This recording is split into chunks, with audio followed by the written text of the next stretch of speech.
What's up, y'all? A little faith, and welcome to episode number 12 of the Fagnostic Podcast, bro. I'm your host, Matt Hayes, and if I'm still giving you episodes, it means that I am still searching for answers. Today, I have queer mindset coach and founder of queerconscious.com, Nathan Serrato. Similar to most gay men in the States, Nathan was brought up to feel guilt around many parts of his identity as he was raised at the Catholic and Lutheran churches. As he grew older, he became angry and resentful towards religion, family, and friends. He became lost and alone. Mom, Dad, where are you guys? As a result, turned to alcohol and unhealthy relationships to cope with the pain. I don't know what you're talking about. While accepting, these communities often perpetuated the abusive coping mechanisms that he had turned to. Same girl. But it wasn't until discovering timeline therapy that he was able to truly move beyond the religious and sexual trauma of his past.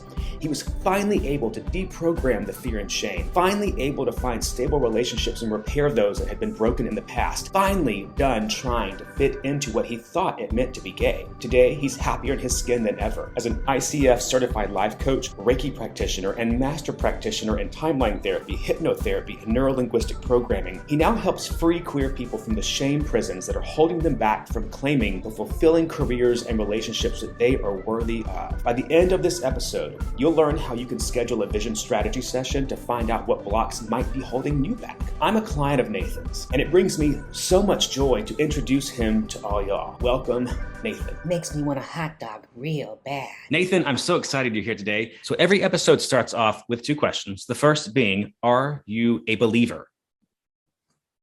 Yes, I'm a believer in something greater, something beyond, and I'm a believer in the unknown.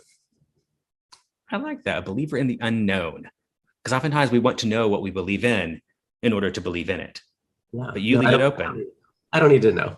I just know I believe in that unknown. And I'm fascinated by it. we are two different beings because I need to know. And the second question is, can you just identify your pronouns for us so we don't assume anything? Yes, thank you. They, them. Awesome. You're my newly acquired queer life coach. And we're going to talk about that in this episode and what it is that you do so well and what you've done for me as well. We actually are going to have, we just decided this before we hit record, that we're going to have the follow-up to my session, my NLP session with you in this episode. So my listeners can hear what the trauma exercise was that I worked on with you and how it's going now. So I'm not even going to tell you how it's going now until we get there. I know, and I'm so excited. I'm like on the edge of my seat wanting to hear how it's all integrating. So I'm excited. What if it's like a total crash and burn? Like I'm smiling right now, but then we get there and you're like, oh God, we should, can someone check on him like after this airs? No, don't say that. You're free from that. Yes, I am. Yeah. Well, we'll get there. Yeah. Anyway, I'm really happy you're here. We met probably a year and a half ago towards the beginning of the pandemic shutdown when we did a faith panel basically for LGBTQ. And that's where I met you for the first time digitally. We've not met in person yet, but I feel like we have because I've seen your face on the ether so many times. But where are you? What do you do? What is Queer Conscious? Yeah, so my name is Nathan Serrato. I live in North County, San Diego. And Queer Conscious is all about exploring the queerdom of what's possible in the queerdom, freeing yourself from the cultural prisons that we put ourselves in so that you can bring your authentic self into any situation, into heteronormative society, into homonormative society, and just be yourself. I like that. Did you coin the term queerdom? Queerdom. I think I just did. I love that. Yeah, so I'm going to be using queerdom, and I will always give you full credit. But how did you get into this? Did you come from a place of being raised religiously? Being in the San Diego area, I would imagine so, just because that's one of the more conservative city centers of California. Yeah, absolutely. So yeah, my parents are my dad's from like a rural town in Mexico. My mom's from Tijuana, but they grew up very Catholic, very religious. And so we did switch along the way to Lutheran, which is like Catholic light. And also a lot more progressive, right? I'm on the part of the Lutheran side that's not. Okay. So not the accepting. So basically, I just grew up with a lot of Catholic guilt around my sexuality, around everything. And yeah, there was a point in one of my relationships where, I would turn to him in the middle of the night and be like, babe, I can't be with you. I'm going to go to hell. I have to be straight. And I realized I had a lot of work to do healing. So I just went on that journey, did my yoga trainings. I went to Lightning in a Bottle, the music festival, to try and find healing. I did everything that I could. So Therapy. wait, did you? Because it seems like it was a pretty easy transition from you for that growth period. So did you not go through like, I mean, you're younger than I am, but I feel like men of my age and older, like the first step is like just getting rid of the suicidal thoughts of the gay trauma, and then you get to the growth and yoga and exploration later on. How did you get to that part so fast? Yeah, I'm skipping ages 17 to 23. Do you want to hear? Okay. No, but I love drama and I love trauma. So I want to hear. Okay, yeah, let's talk about it. 17 to 23. So I came out at 17, then went back in the closet at 18, and I was like, oh fuck, this is scary. I have to embrace this identity. I don't even know if I want to be straight. So there's a lot of drinking, a lot of smoking weed. I'm still there. Wasting my life away. But I'm still there. I love weed. But I was there's a way to use it as a tool and not as a vice. Exactly. I'm again, that makes me sound like I'm at the place where I use it as a tool, not a vice, but I don't. I use it as a vice. Well, and there's no shame, no blame, right? But for me, like it was literally just wake up, like I need weed. I need to smoke. Oh wow, you're a wake and baker. Oh yeah. And I always do you remember those commercials? It's Shake and Bake and I Helped that were on back in the 90s. I don't remember that. Okay, it was like one of those meal kits that every newly working mother would use to get dinner on the table really quickly after work at night. And there was this little girl, and I'm sure they filmed it in the South, but the advertisement was like, it's Shake and Bake and I helped. And so I always, when I think about my friends who are wake and bakers, I always think about like that jingle, like I waked and baked and you helped, or something to that effect. Oh, you can go back and check it out after this. I'm going to look it up, and yes, but it's helpful for sure. But yeah, I mean, I was, smoking weed every day. That was my life. And then I put on this persona too, like, cause I hung out with a lot of, these kids that were smoking weed and skating. And so I was like this like bro, and I was tough, and I loved my hip hop music. And I was just down. I was just a down dude. It was so cool. I cannot imagine you as that, because you have such a light, like almost airy spirit. I don't know what your sign is, but like an airiness to you. And so it's so interesting, because I also see you as such a free spirit, like your social media, and we'll plug that in a minute too. Like you do pole dancing, and you'll wear like stripper heels, and like living your most authentic, fluid life. I feel like in terms of like clothing expression. I know that's not one of like the letters, but I just feel like you are so like, Yeah, believe it or not, I didn't always used to let myself do that. I repressed all of that because I was like like a good little Catholic boy. Yes, yeah, because I didn't want to go to hell. And I wanted to impress my brother. My brother, he did a lot of graffiti art, and so he was in that community and stuff. So like we're very, very different. Wow. But you read me. I'm definitely an air sign. I am a Gemini. So yeah, all that air though was repressed. 17 degree. Did you ever watch the movie Girls Will Be Girls? No. It's these are two things you have homework on now. Girls Will Be Girls is like a queer cult classic, gay cult classic film, kind of loosely based on All About Eve, I think. And it's all drag queens. And there's one of the drag queen villains is a Gemini, and somebody's getting onto her about her Gemini-ness. And she says like, you say Gemini like it's a bad thing. And I've only like Geminis that's like June or July birthdays, right? June, yeah. Okay, and most of my boyfriends have been Geminis, and ain't none of them working out. So I'm really anti-Gemini right now. But so I always, when I break up with these boyfriends who are Geminis, I always say, you say Gemini like it's a bad thing. Well, it is. So, okay, but not with you though. You're a good one. You haven't met an emotionally intelligent Gemini. Well, now you have. But I've not met an emotionally intelligent boyfriend. Period. But yes. But yeah, there's where were we? See, I'm like I'm adopting your Gemini-ness, and now I'm becoming airy and aerial, flighty and in the ether. Where were we? So you were just describing some of the trauma that you did go through in trying to conceal yourself for the appeasement of others and perhaps religion as well. Yes, absolutely. So there's just repression of my airy spirit, Yeah. from 17 to 23. And it was just bad. I hated my parents. My parents and I didn't get along at all. I was a dick to them. They didn't understand me, like all that. And Where are you guys now? Are y'all cool now? yeah, they're like my besties. Oh, that makes me so happy. And they are even with Catholic upbringing, they are still proud and happy and supportive and affirming. Pride. I wouldn't know if I would say proud. They're getting there to Yeah. proud. No, they're definitely proud of me. I don't know if they're proud of my sexuality. Sure. Yet. Well, that's what, I'm a big proponent on this show because when I came out, I gave a lot of people around me as much time as they needed to come around. And for some of them, it took, well over a decade. And I think that, as hard as it is for us to come out to ourselves and then to our loved ones, sometimes we have to allow that space for them too. So it sounds like you did that. And I just think it's really important to honor that there's no timeline for anyone's involvement and we can't force it. We can merely facilitate it. Yeah. It's been like this back and forth thing over the decade, like every year of me learning to accept where they are. And then me also having courageous conversations with them. I'm like, you can't say this. This is fucked up. You can't tell me not to hold hands with my boyfriend in front of my family. Like, that's not okay. So it's like this back and forth of being open and then courageous and telling them like, no, that's not going to fly with me. So do you feel like your parents' growth was largely in part to your journey?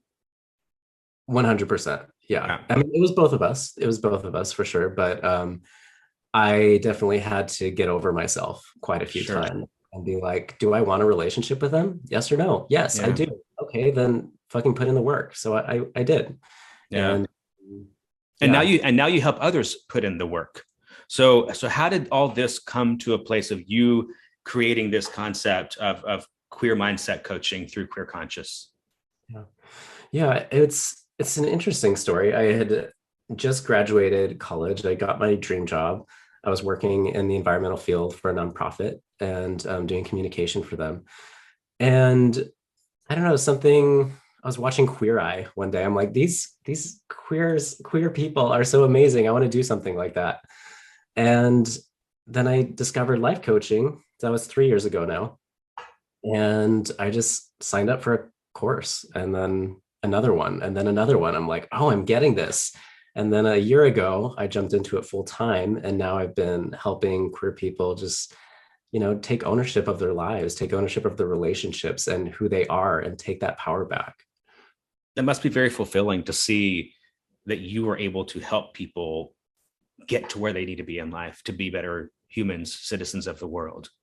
Yeah, I get very emotional after most of these sessions, but I think that the best part about it is when they can get themselves there, right? When you create the space for them to find the power and confidence within themselves, like, oh, I can do this. I have that power within me. I don't have to rely on you. Like, you're not this guru. You're like, I don't need this external. I have that power within me. Like when I get my clients to that point, I'm like, yes, go be free, go fly.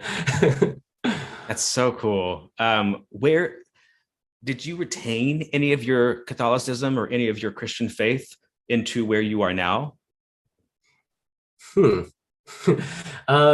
Not in the dogmatic sense, but I have always connected to something bigger, to something beyond. And honestly, actually, a lot of the ritualistic practices of Catholicism, I still hang on to that. I love setting intentional time, lighting candles. I love lighting incense and setting intentions because I think intention is where change starts. Absolutely. And I love putting that energy out into the world. And I think at one point, Catholicism really did have amazing, wonderful intentions. And I still think most people do within that religion.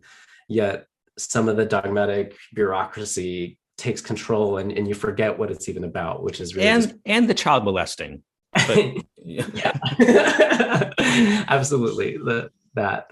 But but what you're talking about too, I feel like, because there's bits about the Christian faith that I really value as well, just not the Christians part, but most of the things that I feel like I want to hold on to are things that were actually taken by the Christian tradition or the Jewish tradition, from the Vedas or from wherever. I mean, they all have stolen these practices. I shouldn't say stolen. I trust that they were adopting tradition and practice, but they're founded elsewhere. And that's what I'm finding so fascinating right now, is just in doing this podcast and having conversations with people all over the spectrum from every part of the world, believing in every type of God. It's all kind of the same thing. We're all pursuing this evolved status through connection to self, connection to divine, with the hopes of leaving legacy and the world a better place. Yeah. I mean, it's not as simple as that, unfortunately, but that's kind of what I'm seeing. And I think it could be like, if you ask those people, like, what is the purpose of your belief system? What is the purpose of your religion? Like, if you ask them what the purpose is, up here, it's all about love and enlightenment and being your best self. Like, that's all it is. But once you get down to the details, you cause so much rift and strife and wars and, all the things that we don't like about religion. Right. So trickle down economics doesn't work. Trickle down religion doesn't work. No. Great. Noted. So how did you, because the website is queerconscious.com. And that's where we can find all the information about you. But how did that, that's when you committed to this full time, is when you created that concept. Is that right? Well, I created the concept 3 years ago. And then I had been coaching a little bit here and there with my full-time job, but then I quit 1 year ago, and I was like, no, this is it. I'm ready to do this full time. So I have been. So, yeah. You're so young to have taken like a professional leap of faith like that. That's so impressive. Wow, that's so cool. Is 30 young? To me it is. Okay. But you also, you clearly have a great moisturizer, because I did not know that you were even close to 30. Yeah, we've got some good genes. My grandma, she's still like walking around. She's like in her 90s. Like, oh my gosh. You know who doesn't have good genes? Gingers like myself. Our skin, like, every day I'm just like, nothing is like bouncing back where it used to. It's like, I don't know. I'm having a lot of mirror issues right now. I'm really OCD about things not being on my like bathroom counter, like on my vanity. And over the past like 3 or 4 months, I've just started collecting skincare products. Like, every time I go to Marshall's or Ross, TJ Maxx, and they have just discounted magical ointments, and I just buy them all. So every day I'm just like lathering myself in different, I don't even know what I'm putting on my body, but it can't be worse than what I'm putting in my body. So here's hoping. So if someone were to come to you and say, I don't feel like I am my best self, what do you do through Queer Conscious to help them get to that place? Yeah, well, first I figure out what the real problem is. Like, people will come to me and they'll bring something up like, oh, I don't get along with my parents, or, oh, I don't like my job, or my boyfriend and I are having problems. And I'm like, okay, cool. That's the presenting problem. And what I do is with my ICF coaching, I coach them down to what their actual problem is. And so when we get down underneath those layers, when they stop projecting on other people, we recognize that there is a belief that they have about themselves that is stopping them from either creating boundaries or creating the life that they want to have. What do you call that belief? I actually call it a limiting decision. Okay. There was a point in time where they didn't have that belief, and they decided that belief was true. By calling it a decision, then that gives them the opportunity to take ownership of it. I was going to say, it establishes control, or at least the potential for control over that decision. Okay, because the limiting belief is a triggering word or triggering phrase for me, because you hear it in the most sincere, sanctified of concepts, but you also hear it in like the worst cults that we watch documentaries about on Netflix, like Scientology. And I think everything can be good for some people. So I don't want to paint with a broad stroke, even though I do love painting with a broad stroke. But like, Nexium cult, they all describe this idea of the limiting belief or conflicting beliefs. And I love that you call it a limiting decision. Yes. Because it allows you also to go back to that point in time, reclaim, and then do the work. Exactly. That's sick. And then, so what I love about it too is that it gives them that independence where they're not then, putting themselves in a situation where they're relying on the therapist or the life coach to solve their problems. Oh, I decided this. I have the power. That's what it's about. It's giving queer people back their power to make new choices in their life. So and it takes away the martyrdom too. How often do we let these, what we once called limiting beliefs, completely just beat us down to where we have to rebuild ourselves just to get to a place of being able to correct that? But if there's an active association to the decision, this is mind blowing. I love that phrase. And I'm going to tell everyone that uses that phrase, limiting belief, around me to fuck off and use this one instead. Love it. Yes. So limiting decision. And I will say, though, I have to ease into that sometimes. Sometimes people aren't ready to take ownership of that. Yeah. They want to just say, oh, it's a belief system I have, and they want to put it externally, and they're not ready to take ownership. So we kind of build them up for them to recognize, oh, it was a decision. And then once we get to that point, then we get to question that. Then we get to heal it. When did they first decide that? And that's when I use timeline therapy. We go back, we heal that, we reframe it, get their learnings, and then they can move forward. And it's so unconscious, this belief system, this decision, that when you're going out through your life, like things will just shift, things will just happen. You're like, oh, I used to think that way, but I'm going to go over here. Like it becomes a new automatic for you. Would you say that your practice involves a form of hypnosis? Mm-hmm.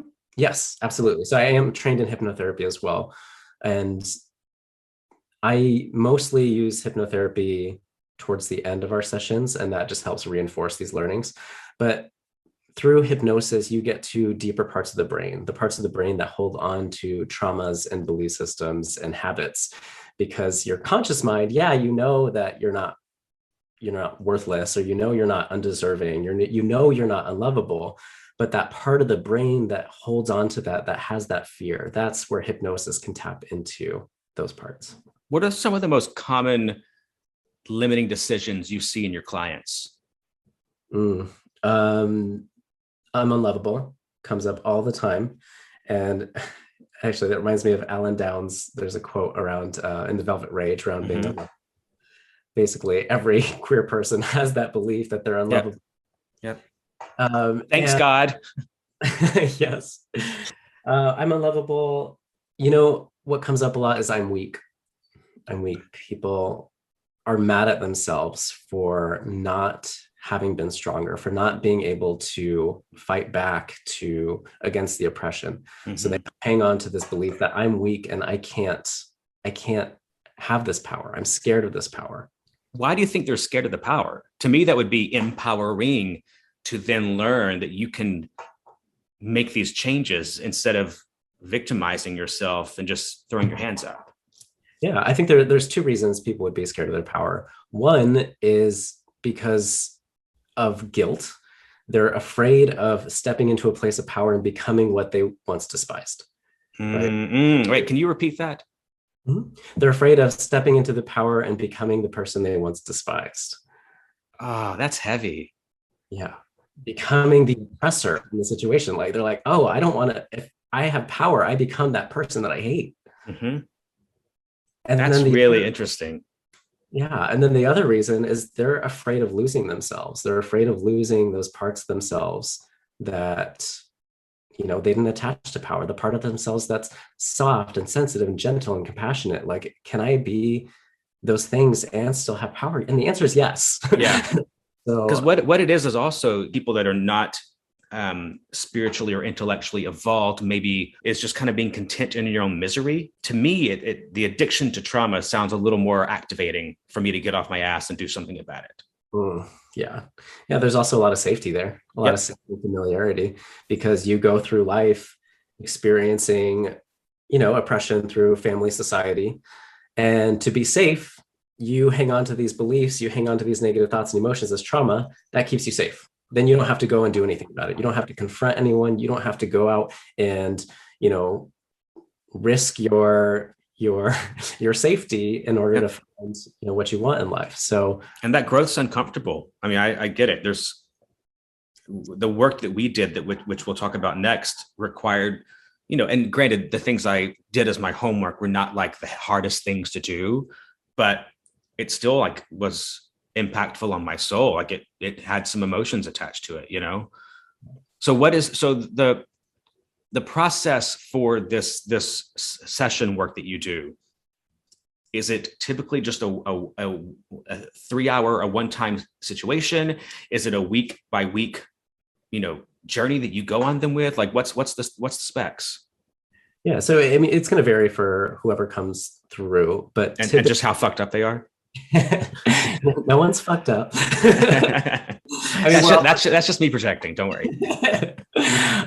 So typically, it's about a 12 hours of work that I would do with a client. If we're going to do like a full transformation in a certain area of your life, let's say you want to heal your relationships or your family or spirituality, I think 12 hours would be ideal, because then we spend the first part of it just interviewing the person, getting down to their deepest traumas, fears, doubts, limiting decisions. Then we know what to work with. Then we spend about, you know, 6 to 8 hours doing releases. And then of course we break these up into different sessions. And then the last session is really about focusing on what you want. How are we going to get you there? What are those goals? And how can we build evidence now that you've moved on from this? So now you have proof. You're like, oh, wow, I never would have done this before had I not healed this. And now I can go and live my life the way I want to. You make it sound so simple. It is. No, and you're right. It really is. It's those first steps that are the hardest. I mean, it's like, I keep going back to the addiction concept, but it's like any other addiction. It's that first night. It's that first step or that first non-step that is often the hardest. But thankfully, I mean, you have got such a warm, welcoming spirit about you, even through the digital medium, that I imagine you automatically set people at ease when they first encounter you. At least it did for me. Thank you. I'd like to think I do. And I think that's really important, because you're not going to go into the deepest, darkest pits of whatever is blocking you if you don't feel safe. And so that is 100% my core value in creating a space of healing, is to make sure that people feel seen and heard, understood, and safe, that I'm not going to judge them for anything that they say. Right. So you and I did a session, and I was more like a part of your like coursework, like getting your platform off the ground. And you invited me to participate in that. And I'm really grateful, because even and granted, my schedule is so all over the place right now that I did not get to do it according to your timeline, but you were still gracious enough to fit me in otherwise. But even the pre-work packet that you sent, just the questionnaire, was so eye-opening to me. And things that I already know, but I suppress or put in the back of my mind, because again, it's difficult to make those adjustments and check in with those parts of yourself. But I remember finishing the packet and just being like, I have work to do. Like even in my day-to-day, where I think like, I'm good, like I'm making it, I'm doing the best I can, I'm happy for the most part, you know, I love people sometimes, you know, I was like, oh my gosh, like this isn't just, you know, a friend helping a friend out with their studies and like getting their brand off the ground. This is actually like, I need this. So we did we started our, and I think it's, from what I recall, it seemed like you thought we were going to be working with a different type of trauma.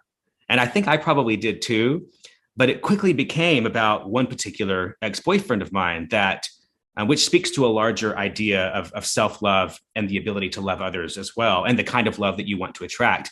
But I was pretty adamant once we got into it of like, no, this is where, and you kept, to make sure that that was the right track for us to go through, you kept pushing the other side, like, well, are you sure it's not this? Are you sure it's not that? I was like, no, it's this. So we talked about my ex-boyfriend who you know, no names or like anything given away, but like he was the love of my life and probably still is like one of the great loves of my life. in a way that I can honor and appreciate without letting it inform my future. I mean, it will inform my future relationships in terms of what I learned from that. But I was holding on to that, the trauma brought by that relationship, again, addicted to that trauma. And I was holding on to it because it felt safe. And it was the only love that I could really feel in my body. But I will say this, that love was, and when we met on cruise ships back in 2000, I think we met 2013 on one of my cruise ships when I was singing. He was a dancer. It was the first man that I had ever loved that I thought God would honor our love, that God would accept our love. And that was back when I was trying to retain remnants of the Christian faith. But that was a big deal for me to feel like I could stand at an altar with this man and make a promise to the divine to honor and love them. Yeah. And so that is so huge, because it's not just a relationship, right? Mm-hmm. It's your relationship with the divine and the acceptance of your identity in that relationship. Now that we've attached all this different meaning to that one person. And that's why it was so hard for you. Yep. And real quick too, just because I like to keep things light. As a gay man referencing the divine, I only see the drag queen, God rest her soul. And I wish, instead of like that hot man with abs up on the cross with a thorn on his head, that we had like a nice stained glass window of the divine in all the churches across the world. I might be more regularly attending and sitting in pews if that were the case. I can't believe you just said hot man up on the cross. Well, you've seen him. I think Jesus was part of my gay awakening. Seeing him at church half naked, I'm like, what's underneath that loincloth? I know. And I'm staying at a resort this weekend in Palm Springs where I will be wearing nothing but a loincloth as well. Yes. But there's no such thing as a ginger Jesus, unless, I don't know, I'm sure there's some church in the South who's got a ginger Jesus up on their crucifix. But anyway, carrying on. So we address the trauma of or the trauma that me and my ex-boyfriend participated in together. And it was real. I mean, I'm not a crier. I take Lexapro every day to prevent me from crying. But during our session, there were 2 times that I didn't break down, but that I was like, oh God, I've not felt water coming from my eyes in a long time. But what it was from the emotion that I felt in appreciating what was with that relationship and letting it go. And that made me emotional because I had never let it go. Mm. And it was, I mean, I to be quite honest, and no disrespect, I went into it not very open I was just like, yeah, this is going to be a thing that I do. Like, I love Nathan. I love elevating queer voices. I love doing the work, or so I thought. But then we got into it and I realized, oh my gosh, like this is really impacting my happiness. It was heavy. But you gave me homework. And my homework, just full disclosure, was I had 2 pieces of clothing that I had from when we were together, and we were together years ago, and then we split. He got married, and then throughout, I don't even know if I should say this, but we have since revisited each other in what one might call, I don't know, I always called myself his mistress, but he didn't like that. But I had 2 pieces of clothing that just made me, it's like a dog with a scent, there's something about that clothing that just made me feel warm but made me feel the warmth that I once had, but kept me from being able to experience the warmth that I hope to have someday. And so my homework was to burn those 2 pieces of clothing. I'm just kidding. It wasn't to burn. It was just to get rid of them, either through donation or sending to one of our mutual friends, just to let them know that I'm doing the work to move on. And so I did send those 2 articles of clothing back to Las Vegas to a friend. And when I told them, they were like, why don't you just give it to Goodwill or something? And I was like, because you have been a part of this trauma, not like as a blame, but like you have witnessed it. And I want to show you that like I'm doing the work, and so it means a lot for you to take this, to recognize that like I can let this go now. I'm in the process. So anyway, they were very on board with it when I explained it that way. But so I do feel very proud that I was able to do that, because I always in the back of my mind, even in dating other people, but what if they come back? But what if they leave their husband again? You know, and that limiting decision to commit to that possibility kept me from being able to even actively look for a partner if there was always that contingency or that potential for contingency. So I really appreciate the work that we did because it was wildly helpful in the moment, and it has since been wildly helpful. I've there's a guy that I've gone out with a couple of times now, and I am able to see. I see the potential of dating men in a different light now. I've not once thought of this ex-boyfriend while I've been with these other people. So me being present, just that alone is a much more rewarding experience for me to be feeling when I'm on a date. And I hope for the other person as well. I can't speak for how people enjoy or don't enjoy me. But it was very helpful. That is beautiful. I'm so excited for you. For one, that you don't have to be thinking about your ex on these dates. That sounds awful. I know. Well, it wasn't just the dates. It was all day, every day. Because I made sure to have little things around my house to remind me of him, because it's the last time that I truly loved someone. And so, you know, one of the limiting decisions, that's my new catchphrase for everything that's not apropos in my life. You know, one of the limiting decisions that I had was, I don't know if I can love again, because if that's what love was and it wasn't real, then love must not be real either as a whole. So I mean, are there things that will trigger a memory? Absolutely. But because of, the work that we did, truly, that's why I asked if you would honor the fact that there was hypnosis associated with it, because we got into a place in my brain and my soul that I was not able to access on my own, that was preventing me from being able to just release. And that release, days go by and I don't think of him. And granted, I'm thinking about him right now because I'm talking shit about him.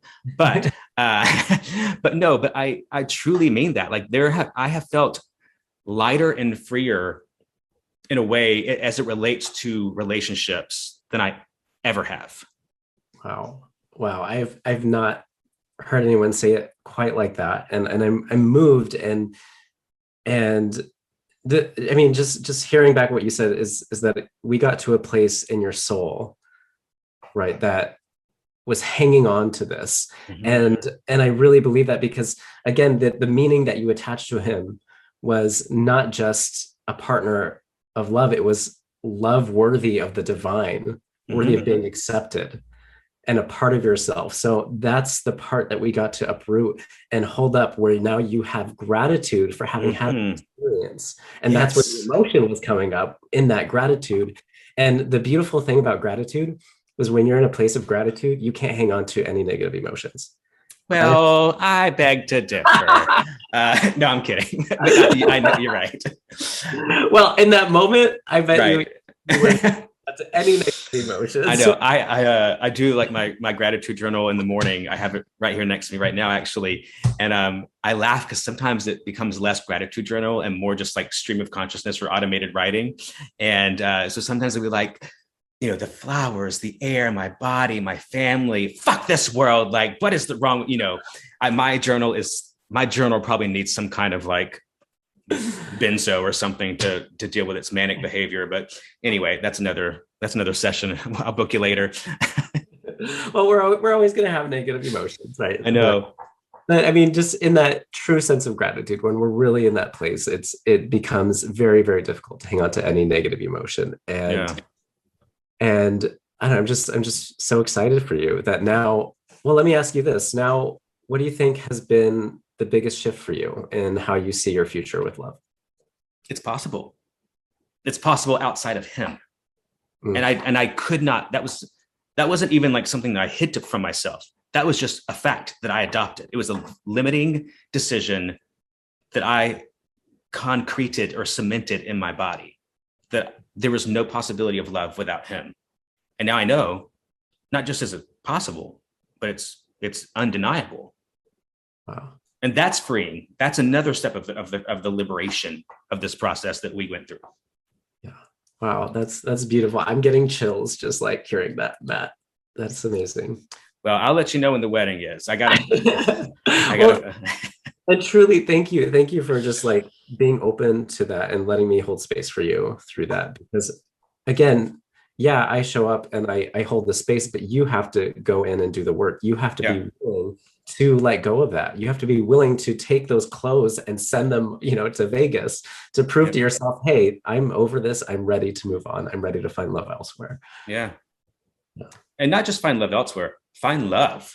Because Yes. if that's what I thought, I mean, like I can appreciate that for what it was, but that wasn't my love. It I almost just said it lubed me up for love because I like alliterations, but I like that. it prepped me for Prep lube. oh my God, I did it again. Oh God, I'm so gay. I need to be gayer though. That's why I came to Palm Springs this weekend. Anyway, something, and this, I wasn't planning on talking about this today, but getting back to the idea of the soul work that we were just kind of briefly skating the surface on. I've been reading, I just read this fascinating book about by Abby Chava Stein, who is a Reformed Judaism rabbi, activist, speaker, and she was formerly an ultra orthodox rabbi in the Hasidic community as a man, and then she left not just the Hasidic community but also came out as trans. And so, and one of the things that helped her, and because she did seek to save her religion within herself, and Kabbalah really helped her facilitate that. And there's a rabbi who is well known, I think, in the Kabbalistic, is that the right terminology? Who basically talks about the reincarnative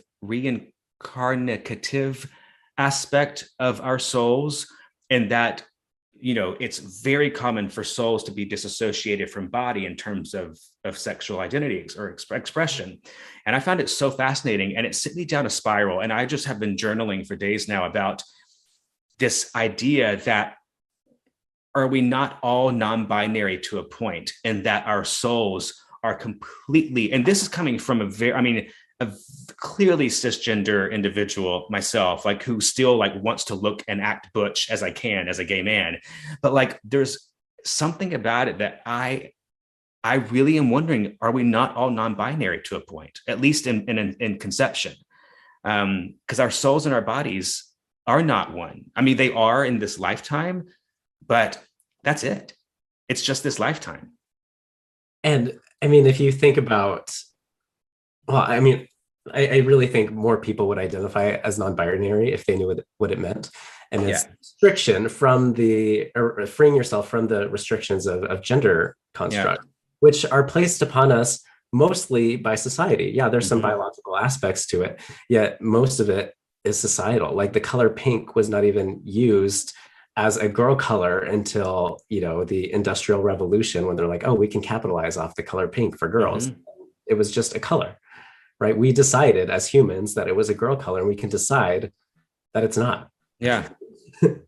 I know. When I consider myself an ally of the trans community, but when I started seeing bills be put forth in Congress for birth certificates to remove the gender label, when it first started, I was like, oh my gosh, like that's a slippery slope. I don't know if we can do that. But now, as I'm at an age where, and now because of our session work, I'm prepared to meet my partner, and then look towards becoming a father, which is one of my biggest goals in life. I am terrified to fuck that kid up just by circling an M or an F on their birth certificate. I mean, it's very present in my mind when I think about having kids. And so now I am of the mindset of like, you know what, like we can create guideposts for life and really explore all options, but I can't project my own limiting decisions on my offspring. That's that really scares me. And I think what I'm hearing is like your own limiting decisions of what it means to be a man or a woman, and not projecting that on the kids. That the kid is free to just decide, just be a kid. Even like, I mean, you're close to Palm Springs. You come to Palm Springs a lot? Oh yeah. Okay. I only reference Palm Springs right now because I'm literally sitting here in Palm Springs. I just got here today for a few days of some mental health vacation. But even case in point, just so all my listeners know, if gays go to Palm Springs, there's only two pieces of wardrobe you have to bring: a Speedo and a caftan. That's it. And so, of course, I brought my Speedos, but I also brought my caftans of which are known to be feminine. And even in my packing of my caftans, I was like, oh, I think I had a thought of like, girly or feminine. And I was like, but why? Just because every TV show I watched as a kid, only women wore caftans? Because like they're comfortable and they're pretty. And like, sure, we do it to like embrace our femininity, but like, why is that an expression of us expressing our femininity rather than just like wanting to be, I don't know, blowing in the breeze and side? Yeah, I love that. We've hit on things that I did not think we were going to hit on in this episode. This is fun. I feel like we're just two people just chatting about life and love and other mysteries. Isn't that just what podcasts are? I think so. So what could you tell someone? Because I already have one friend who I've told many people about my experience working with you through this trauma work, but one of my friends was like, I need to do this. So how can someone book you? How can someone research you? Like how can we get you plugged? Okay. So I would say you can follow me on Instagram at Queer Conscious, and that's where you'll see the most updates about what's going on with me. And then from there, you can go to my website, queerconscious.com, and it's CONSCIOUS, not conscience, conscious, queer conscious, no N, queerconscious.com. And you can book a free one-on-one call with me. And there we just do kind of a vision strategy, see if what I offer can help you, how it can help you, and what it looks like to work together. So yeah, do it. Go now. What's stopping you? Well, I know what's stopping them. It's their limiting decisions. No, but I will. I mean, I feel like I've given you a good testimonial on this episode by saying how much your work or our work impacted my present. But y'all, if there's anything you want to work on, like, I mean, this is so different than therapy. This is so different than getting on a Lexapro regimen. Not that any of those things are bad or the wrong choice to make. But if there's no such thing as too much work on the self. And if this is another tool that you can use, I really encourage you to pursue this, because I do a lot of work on myself, and there was still something preventing me from moving past that. And this got me past that. So now I can look at the other issues that I want to work on with other means, or you or whatever. But I loved the session work that we did. I felt so safe with you. I'm so thankful that the universe introduced us to one another over a year ago. I just feel so fortunate. So y'all, please go check them out. Go again? Oh, I was just going to say thank you. Thank you for having me. Thank you for the beautiful testimonial. Thank you for plugging me in. And I just wanted to share just with everybody here, right? It doesn't have to be just about your relationship, right? I do work with religious trauma, sexual trauma, gender dysphoria, anything that you have, we can decide together if that's something we can work on together. So yeah. So Nathan, if people are wanting to try you out, I know that we have like you talked about the consultation and stuff, but what else do you have coming up that we could perhaps be a part of? Yeah, so in September, I have a 5-day challenge, and I have these about 3 or 4 times a year. So it's 5 days where you get to spend 5 webinars with me. You get 3 one-on-one calls with me, and you do 4 meditations. And it really brings up all the things that we talked about in this episode, a lot of things that are intrinsic to the queer experience.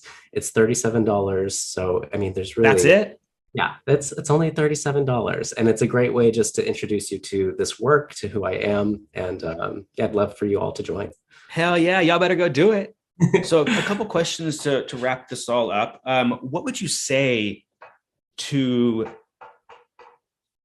maybe not your younger self, but to some young queer youth who's either struggling because they're in a religious situation, or perhaps to a religious individual who is raising a queer child, or a child who's exploring what it means to be non-binary or gay or lesbian or trans?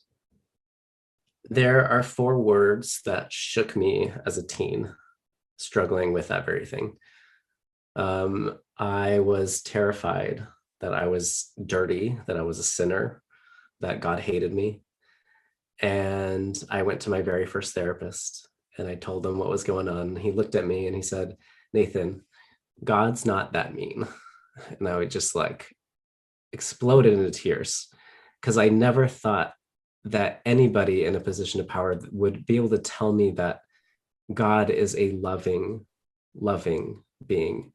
And having heard that it changed my life and allowed me to explore what God actually means to me. I love that. God's not that mean. You know what my 4 words were that terrified me? What was that? You're up to bat. I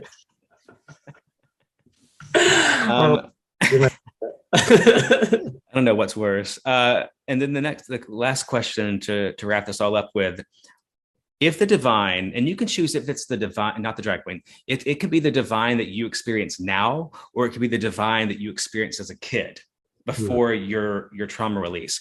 What would you say to the divine if they were standing before you right now? Okay. Can I curse? Can I say a bad word? Yes. Everyone asks that. And I'm like, have y'all heard any word that I've said? Okay. Just making sure. So I would look at him and say, you sick fuck. And I would just laugh and crack a cold one open with him. Yep. But you said him. Do you gender God? I did say him. Interesting. I feel like in this moment, only a man could be that sick to put us through. I love how you just turned that around on me. Oh, yeah. Normally, I don't gender God. I do embrace a non-binary God, but in this moment, I'm like, you sick fuck.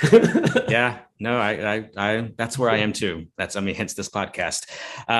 Awesome. Nathan, I value you so much. I want y'all to go check him out. If there's any work to do, he can help you get there. I promise you.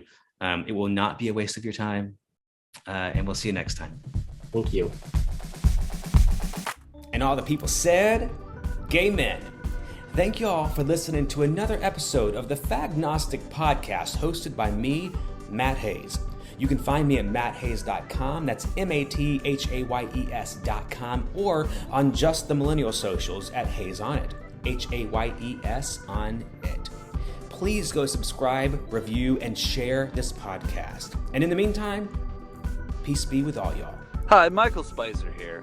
Matt Hayes forgot to put my name in the credits of his podcast as the composer, but I'm here to tell you that I wrote the music for his podcast. Whatever it's called, I don't know.